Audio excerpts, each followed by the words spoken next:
Me voici à nouveau pour vous présenter quelques expériences.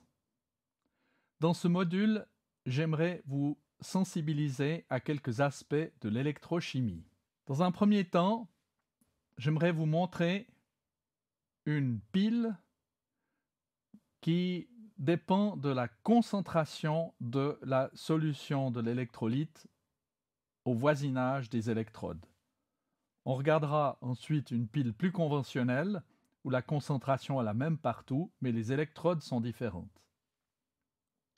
Et enfin, on verra une pile à combustible en fonction qu'on alimentera avec de l'hydrogène et de l'oxygène qu'on aura produit par électrolyse. Voici une cellule électrochimique qui comporte deux électrodes. Ce sont deux anneaux qu'on peut distinguer en haut et à un tiers de la hauteur dans le tube. Et au fond du tube, il y a une solution de sulfate de cuivre. On observe que, en présence de l'eau pratiquement pure, on a une tension aux bornes de cette cellule électrochimique qui est voisine de 0.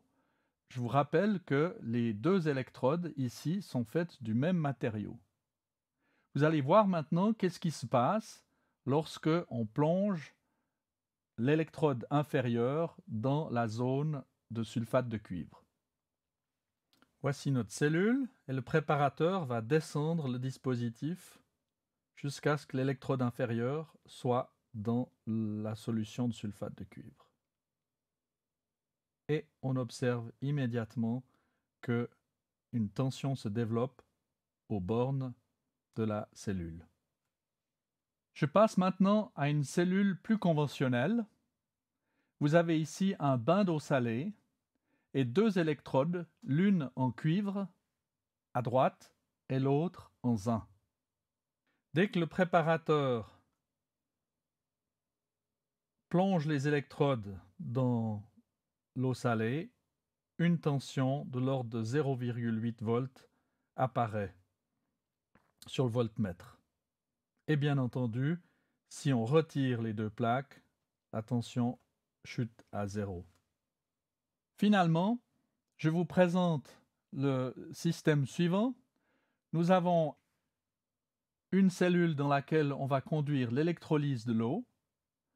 Les deux tuyaux en plastique blanc vont amener l'hydrogène et l'oxygène sur une cellule à combustible qui va produire suffisamment d'électricité pour faire tourner ce petit ventilateur. Observons. Voici la cellule dans laquelle on fait l'électrolyse de l'eau. Il faut attendre quelques secondes et voilà les bulles qui signalent la formation d'hydrogène et d'oxygène.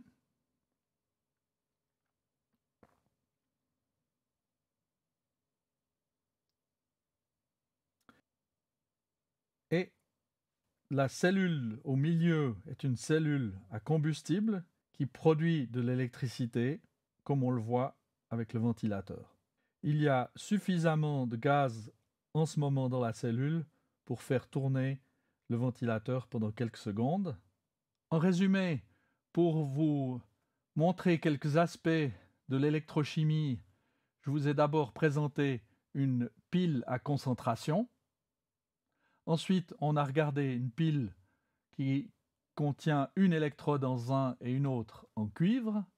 Et enfin, on a vu un système électrochimique où on produisait de l'hydrogène et de l'oxygène par électrolyse qu'on recombinait dans une pile à combustible pour produire de l'électricité. Je vous remercie de votre attention.